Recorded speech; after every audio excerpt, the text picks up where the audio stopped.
আয়াত ৪৬ কুল আরাআইতুম ইন আখাযাল্লাহু সামআকুম ওয়া আবসারাকুম ওয়া খাতামা আলা কুলুবিকুম মান ইলাহুন গায়রুল্লাহি ইয়াতীকুম বিহি ইউযুর কাইফা নুসাররিফুল আয়াতি সুম্মা হুম ইয়াসদিফুনা। বলুন, তোমরা কি ভেবে দেখেছ, আল্লাহ যদি তোমাদের শ্রবণশক্তি ও দৃষ্টিশক্তি কেড়ে নেন এবং তোমাদের হৃদয়ে মোহর করে দেন, তবে আল্লাহ ছাড়া আর কোন প্রকৃত ইলাহ যে তোমাদের এগুলো ফিরিয়ে দেবে? দেখুন, আমরা কিরূপ আয়াতসমূহ বিশদভাবে বর্ণনা করি, এরপরও তারা মুখ ফিরিয়ে নেয়।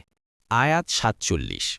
قل أرأيتكم إن أتاكم عذاب الله بغتة أو جهرة هل يهلك إلا القوم الظالمون। অনুবাদ, বলুন তোমরা আমাকে জানাও, আল্লাহর শাস্তি হঠাৎ বা প্রকাশ্যে তোমাদের উপর আপতিত হলে জালিম সম্প্রদায় ছাড়া আর কাউকে ধ্বংস করা হবে? আয়াত ৪৮ وَمَا نُرْسِلُ الْمُرْسَلِينَ إِلَّا مُبَشِّرِينَ وَمُنذِرِينَ فَمَنْ آمَنَ وَأَصْلَحَ فَلَا خَوْفٌ عَلَيْهِمْ وَلَا هُمْ يَحْزَنُونَ। অনুবাদ, আর আমরা রাসূলগণকে তো শুধু সুসংবাদবাহী ও সতর্ককারী রূপেই প্রেরণ করি। অতপর যারা ঈমান আনবে ও নিজেকে সংশোধন করবে তাদের কোনো ভয় নেই এবং তারা চিন্তিত হবে না। আয়াত ৪৯।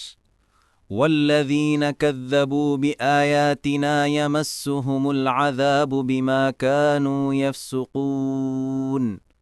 অনুবাদ, আর যারা আমাদের আয়াতসমূহে মিথ্যারোপ করেছে তাদেরকে স্পর্শ করবে আযাব, কারণ তারা নাফরমানি করত। আয়াত ৫০ قُل لا أقول لكم عندي خزائن الله ولا أعلم الغيب ولا أقول لكم إني ملك إن أتبع إلا ما يوحى إلي قُلْ هَلْ يَسْتَوِي الْأَعْمَى وَالْبَصِيرُ أَفَلَا تَتَفَكَّرُونَ। অনুবাদ, বলুন, আমি তোমাদেরকে বলি না যে আমার নিকট আল্লাহর ভাণ্ডারসমূহ আছে, আর আমি গায়েবও জানি না, এবং তোমাদের এও বলি না যে আমি ফিরিস্তা। আমার প্রতি যা ওহীরূপে প্রেরণ করা হয় আমি তো শুধু তারই অনুসরণ করি। বলুন, অন্ধ ও চক্ষুষ্মান কি সমান হতে পারে? তোমরা কি চিন্তা করো না?